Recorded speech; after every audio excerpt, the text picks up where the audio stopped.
Kazi ni kazi, heshimu kazi yako. Kazi ni kazi, upende kazi yako.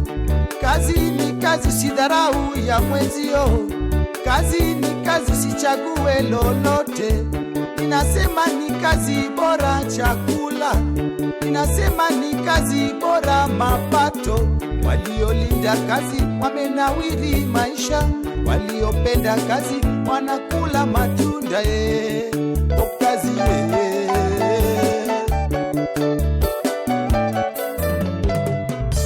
Kazi ni kazi, heshimu kazi yako. Jara mar Lolo TV kamar ma intia ka tolo ni marwa kini machiegni kendo e chenro marwa mar ohala gerruok kama kelo ni chenro ni endi en an Millicent Adhiambo. Kaking'eyo nyakoromo gini kamar ma intiere ohala ema tinde wageno endi kendo moloyo tije andika. Ohala konyowa ahinya nikech seche moko inyalo yudo ka kigeno tije andika to dhi goyi piny, to ka in gi ohandi moro to ohandino endi konyi e yo maber. Mano emomiyo wamanyo jo ohala mopogore opogore mondo mi wapuonjre kodgi, wajiwgi mondo gichak ohala okonygi e ngimagi duto. Kaka kawuono wan gi ja ohala kaendi, amiye thuolo mondo mi ofulrenwa onyiswa ni en ng'awa to timo ohala mane machiegni. Erokamano. Mokwongo arwakou e Side Fitness. Kae an instructor to atimo ohala mar gym. Koro kae kaka an wuon Side Fitness atimo gino ni Zumba. Zumba en miel e yo mar timo fitness. Koro instead mondo struggle wayudo ni koro wamiel, so through miel ibedo mafit. Iwinjo kanyo? Yes. Nyinga iluongo ni Said, mane nying mong'ere e Kisumu kata nationwide. Said, yes. Okay, mano ber. Koro wadhi achiel kachiel to wachako mondo mi wang'e kaka isewuothe ohandi ni endi. Mokwongo an napenji ni koro ichako inyisowa ni gym ni iluonge nang'o to nichake karang'o? Koro officially nachako Side Fitness this year, that is January. Nochake January kasto kane nini mar corona owuok nomako break. Kasto koro waduogo kendo wachake June. Koro wadhi mbele kode sana. Yeah. To gima iluongo ni Side Fitness Center to bedo located Kisumu Simba Club. Mano machiegni gi United Mall Tuskys. Yes, kata stage, machiegni gi stage. Okay, to kane pok ichako ohandi mar goyo rako kata gym niendi, ang'o mano motivate mano miyo ineno ni we achako ohala machalo kamae? Koro kane pok adonje fitness, natimo miel, nan jamiel. Nikech kana ni school nahero miel kabisa, mano high school. Kasto after high school nadhi college. Kasto bang college nokatiyo college nikech koro yore mag pesa gi. Koro nochuna ni mondo adhi mbele gi talent. Koro nafwenyo ati talent be kare nya chulo ng'ato. Koro emachako timo dance, na form group mo matis. Koro napuonjo group ni. Koro kana puonjo to negi dhi e competitions. Competitions kaka koro nitie competition moro e Citizen iluongo ni Sakata. Koro nadhi e competitions gi. Kasto baadaye nani koro ka aform miel gi jogi kimaisha ere ka gin dhi konya be jo Kisumu they appreciate miel. Kanyo man koro nafwenyo ni ati ang'iane apart from just miel adonje fitness. Koro nachako manyo before ne onge dance fitness Kisumu. Koro achako manyo kaka anyalo donje dance fitness. Kaso nitiere gym moro manoyaw Milimani to they introduce ni buwanya timo gimoro ma apart from aerobics. Watimo ka dance fitness watema ne. Koro kama temo no jino chako appreciate. Koro nachako kanyo gi Milimani ne gym mo iluongo ni Atlantis. Kaso nolore. Koro ka nolore nachako manyo koro kendo ka ways ma koda nya survive. Kasto ayaw studio na moro matin tu emachako market nato mana dance fitness only ne koda kegi mama ni Zumba. Koro through dance fitness nadwaro koro mondo ajiwra amed yore moko. kora akama cross Zumba Fitness adhi course atimo course kasta manyo teacher ambika teach Jeff Fitness MRT kora after Jeff Fitness atiyo for like 3 years but being me saidi ngat moro madwaga ni oendelea kadaga bedo constant kora after Jeff Fitness adhi Aga Khan so from Aga Khan batiyo matin kasema adhi Kampala Uganda kuno batiyo matin kasadu Kisumu kasema kone ate with this all experience makora ngodo ti gym skin why can amo mekuro okanya ya kuro team na kianda kuro makoro na kama kuida ya my own gym of which poda ajenge mosmos poda building mosmos.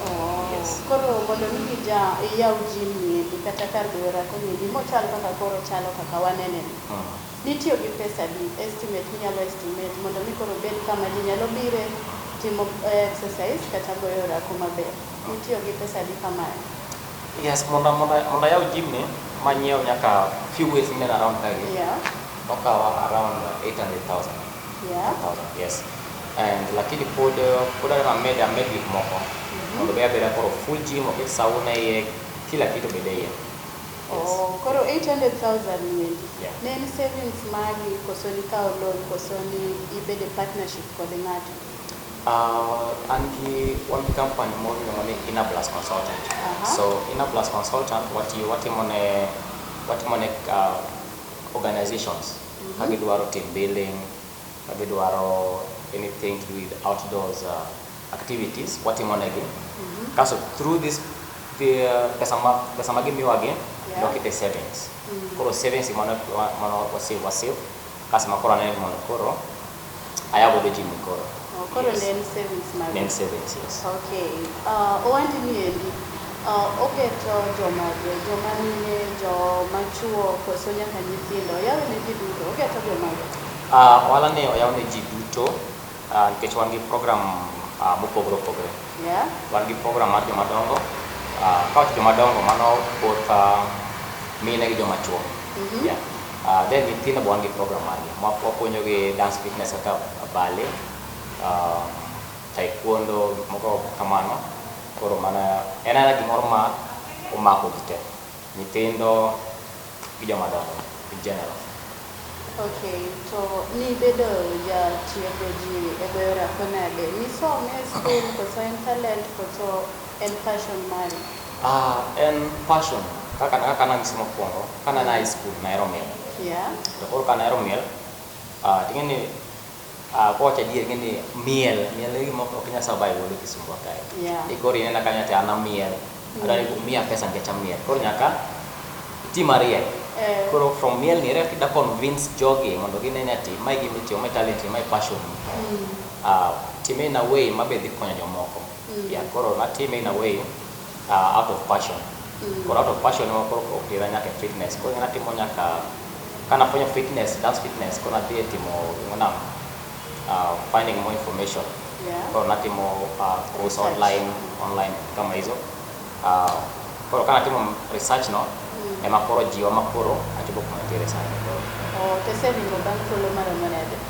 na chake 20 iga Alfario Gapaga Beach yes mana chako officially Zumba Fitness Koro mana timo post mazumba mabedo certificate mabedo license koro na officially Zumba instructor koro anya deal gi clients mameka yes. Okay kani pokia wandu nyendi bende nitiere tich moro manitimo manikelo nyori yuto kani pokayao wala ni natimo naja usigali ba na usigali kendo ngeni short put short mag nyiri gilo mana matino booty short mana uso na warogi kata gimi achia tadua abira auso gimi ario moro kata aido mate koro mane kaka na survive okay but mato nangeni maana na like makando lakini main passion maana side hustle lakini main passion and miel yes. Koro uso shode mag nyirigo kata lep joma miyo, mano gima nitimo kane pok iwacho ni we koro abedo officially jatieg ji e goyo orako. Mano e ohanda kende kata ohala kende maniketo kaka side hustle mari? Ok adwa wacho about Safaricom nikech an ng'at mohit bet e ofis. Atiyo gi M-Kopa. Akia ni kisewinjo M-Kopa. Koro M-Kopa atiyo gi M-Kopa nousoga boxes mag solar gi. Then nabedo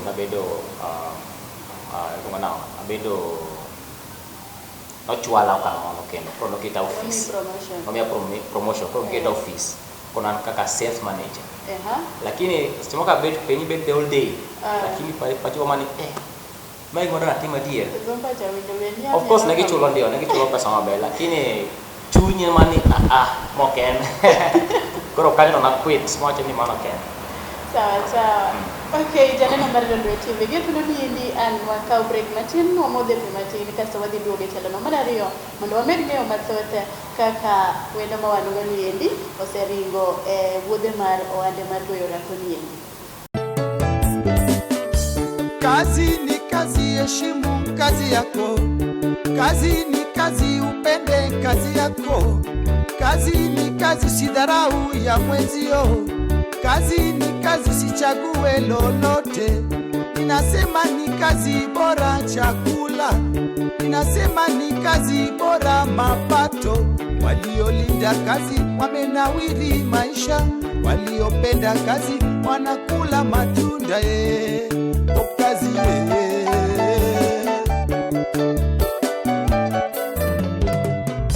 Kazi ni kazi, heshimu kazi yako. TV kendo akawi kendo arwake achiel kachiel e telono mar ariyo e chenro wani mar ohala gerruok. Githuolo ni endi adhi kendo achiel kachiel apenj wendono ni endi ni ji adi machiemo gi tijni endi. Be nitie jogo mindiko machiemo through ohandini koso ine mokonyi kende? Ohala matimoni atime ni mondo motivate go nyaka yudhe moko mane natim ni ok ginya survive through talent kata through miel. Koro kaya andiko ji kaka ji madhi 4.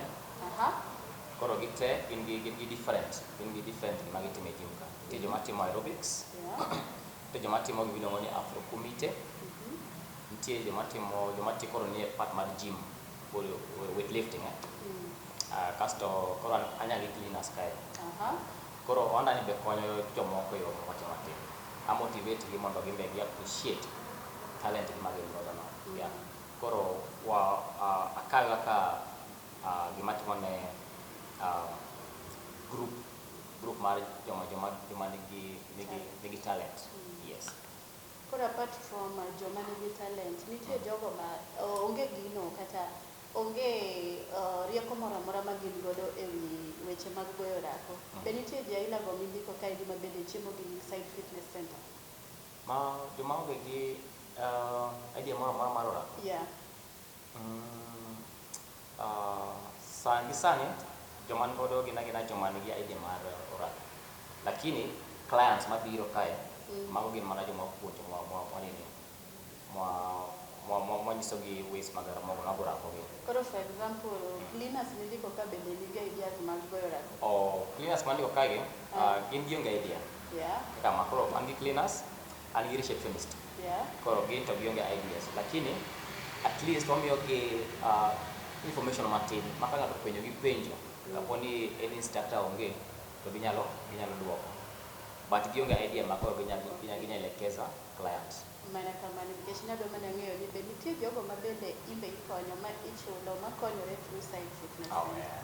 Erokamano ahinya. Koro gin kido mage mag orako ma ichiwo ne jogo modini kaendi ma degombo e join Side Fitness Center mondo mi gitiegre? Types of exercises. Koro orako wan gi orako mopogore. Kaka koro nyisi ni joma ndiko kae kila ng'ato nigi gima gitimo. Koro kaka ana timo Zumba Fitness. Nitiere kijana matimo weights, okonyo ji kaka kida build muscles ginigo, iro gikonye. Kaso nitiere ng'ama timo aerobics, nitie ng'ama timo body tone, gi nitiere ng'ama timo steps. Koro magi tegi apart from inyalo ni ng'ama timo aerobics nyalo timo kata gik moko abich nikech workouts to ng'eny. Yeah. Koro watimo gini mopogore opogore. Koro Said Fitness Center en karo rako ma kibire to kit orako moro amora midigo biro timi nyalo yudore. Inyalo yudore ka. Kata joma nigi otambi, ting'e joma dwaro yudo six pack, oluongo ni six pack. Koro mago be wa help mondo wa reduce tuoche moko matindo tindo. Okay, koro inyalo tero achiel kachiel kaka kichiewo okinyi to itimo ga chenro ni mag goyo rako ni plan schedule mari kaka utiego ji kae pile ka pile. Yeah. So kae wan gi timetable ma follow. Koro nati okinyi kochiewo wan gi class machakore 6:30 okinyi. Koro Monday class mag okinyi opogore gi ma Tuesday okinyi. Koro okinyi wan gi class saa ariyo. Nitie class mar 6:30 to 7:30, kasto nitie class mar saa ariyo to saa adek okinyi. Kasto godhiambo wan gi class mar saa apar gachiel to saa apar gariyo, then saa apar gariyo gi saa achiel otieno. Koro wan gi workouts mopogore opogore mamiyo ji nikech iyudo ni ng'ato mobiro okinyi ok onya make birogo godhiambo. Koro waketo negi timetable, koro gi follow, gi make their decision time mane ma fit kodgi. Koro in kaka jatiego ji chuno ni ichopo ga before client ochopi, because seche moko client kuongo ni koka manyi. Kae watiyo gi gimoro achiel motiyo kae en luor, respect. Koro joma ndiko kae nigi luor. Koro gi make sure that gichopo kama okuongo before kapok clients ochopo kae. Koro clients ma koro yudo kae. Koro gibedo ready, koro ng'ate gibiro kata 30 minutes before time. Koro gibedo ready, koro ka clients biro gichaka direct. Mano ber, kamoro amora ma itiye to luore ema kelo ber moloyo. Odiochieng' ka odiochieng' inyalo bedo gi clients maromo nade? Anya wacho ni chakre corona ni obi ochwadowa, lakini approximately obedo gi ji madhi 30-35 each session. No, full day. Yeah, full day wadhi bedo gi 30-35. To each session nya bedo gi ji 15, 10. Kisani wa maintain social distance kwa koda ji mang'eny sana. Nikech ofuatilia mtindo mar chik manogolo. Yes, corona. Okay, penjo machielo wadhiye, ji mang'eny ok ohero ga duoke, lakini dakwaya mondo ni iduok. Inyalo miyowa roughly estimate mar profit miloso ga obed daily kata weekly, mondo mi ng'at mani dala kucho kata manenowa ong'i ni kare machalo kaka ohala machalo kaka gym and other ohalas nyalo bedo ni konyo ng'ato. Koro ok ochuno nyaka ichiw exact, nyalo mana chiwo roughly approximate profit miyudo, be it daily, weekly or monthly. Profit mayudo monthly biro ga around karach 80,000, mano karach, mano monthly karach 80,000.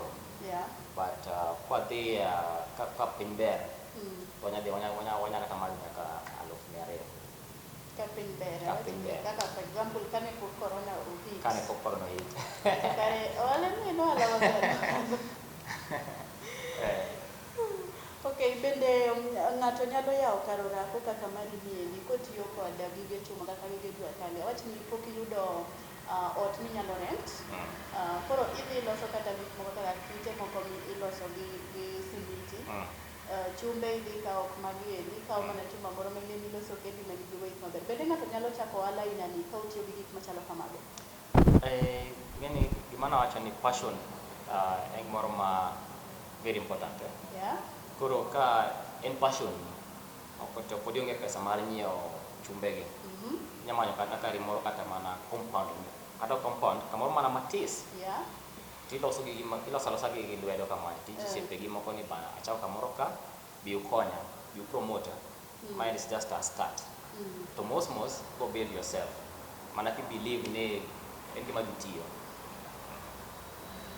Okay, koro kaka in bende ni at one point bende ni chako kamano koso imiela then iduogi chaka immediately gi savings gi nyiewo gik mowinjore.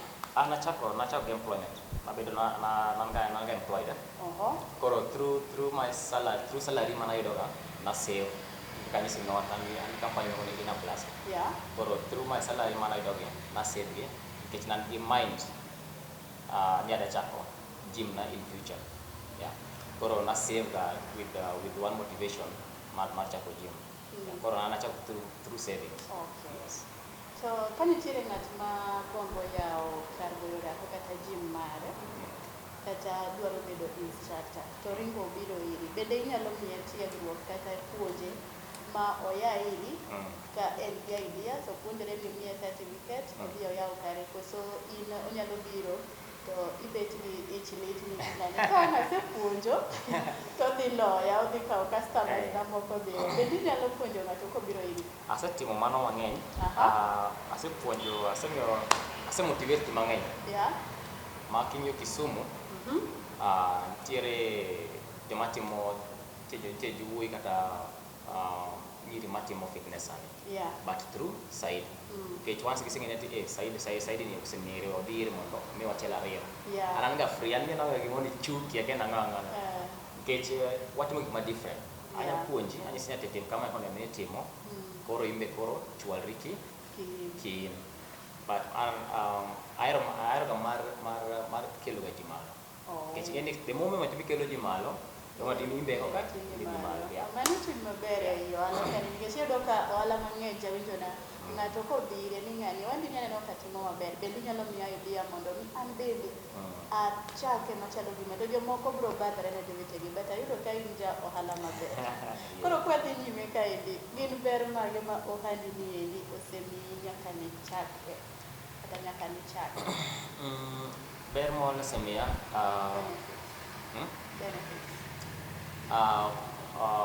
Gima wala nasemiya anacho ni ati sani anyarwakra maber. Alafu at the same time wala semia segena luor yani respect ma from ji ke ji nani atimo gimoro ma important Kisumu. Yeah. Koro gino be mora kabisa ka ji omor gima timo. Koro jo seng'eya koro mano respect ma masegi koro mano wala naskonya gi wach kaila. Yeah. Kasto be sani be ko achulo oda mos ma be stress. Anya chiemo anya chulo kena koro anya chulo instructors ga yo mayo. Ya koro but ber tonge. Ber mos ga tonge. Mano ber.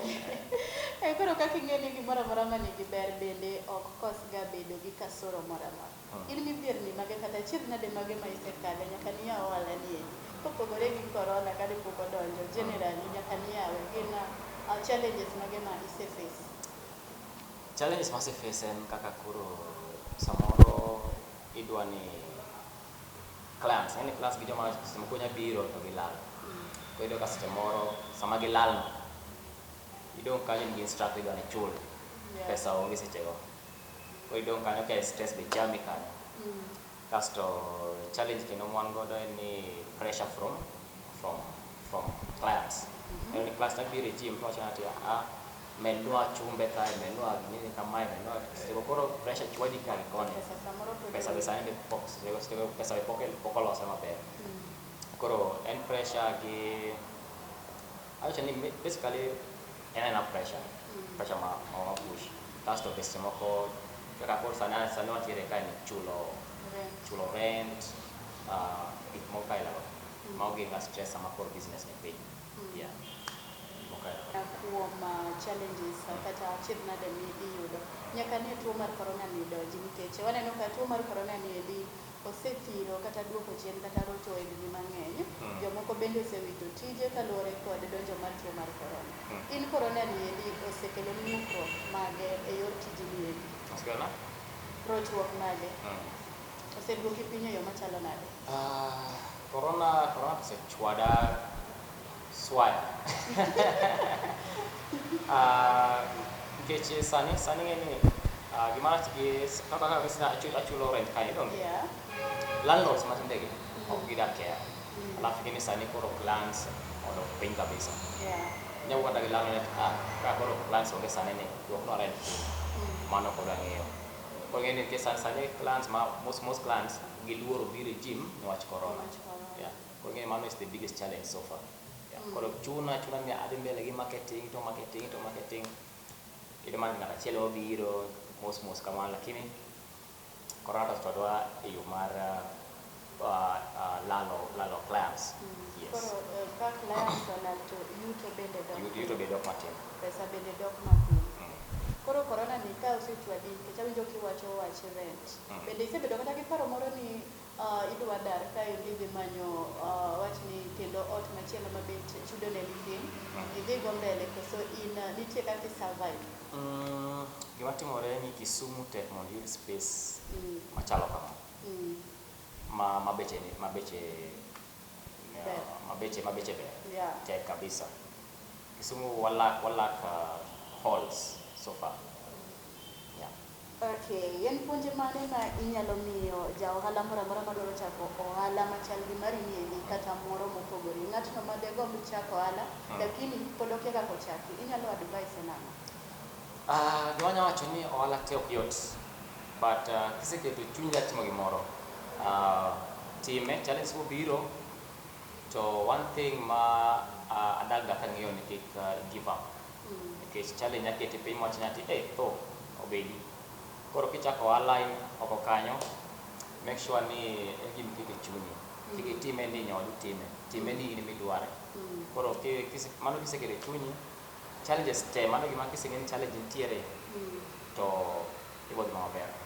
Okay, yes. Mana kaka iwinjo janeno maraneno ka sama yo wawang'wa thuolo mar tayo chenro ni aneno ka dhi karumo, to kapok atieko daher mar akwayi mondo imiwa kaka inyalo yudi yore ma inyalo tudruok kodi ka dibed ni nitie ng'ato oko kuchocho moneno chenro ni edi to gombo ni Kasaid Fitness Center kachicha ema neno ka koro adwa dhi ang'owa atiegora opuonja e gora go and all that, inyalo yudi nade contacts magi inyalo magi e mayudi.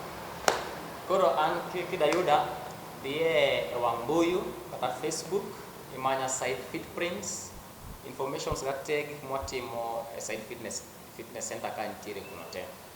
To kidayuana tol e namba mar 07013413989. To wabedo located Kisumu Simba Club, that is machiegni gi United Mall kata Ketias Supermarket, kanyo kuma yudore. Okay, mana kamano janeno mar Donyo TV, githuolo ni ndio machopowa e giko mar chenro ni mar ohala gerruok. To pok atieko adhi kawo mana thuolo ni mar jiwi ni in ng'ata manie oko kuchocho. Wawuoyo gi ji mopogore opogore, wajiwore e yore kaka wanyalo chako ohala kendo wapuonjore gigo, challenges gi ber mwayudo. Koro ber king'iyo ber moloyo challenges nikech gimoro amora ma ng'ato timo e piny kaendi to challenge gi nyaka bedi. Koro ka in kucho, in dala, in e town, ng'i ane alwora mari ni inyalo timo ang'owa. Koro awachoga pile ni chak gi kuma intiere, ti gi gima in godo, to tiye gi chunyi duto kihero. Mana kamano ritu masani waromo kero ngeso manyien kama ne tayo e chenro ni en an Millicent Adhiambo. Kazi ni kazi, heshimu kazi yako. Kazi ni kazi, upende kazi yako. Kazi ni kazi, usidharau ya mwenzio. Kazi ni kazi, usichague lolote. Ninasema ni kazi bora chakula, ninasema ni kazi bora mapato. Waliolinda kazi wamenawiri maisha, waliopenda kazi wanakula matunda kazi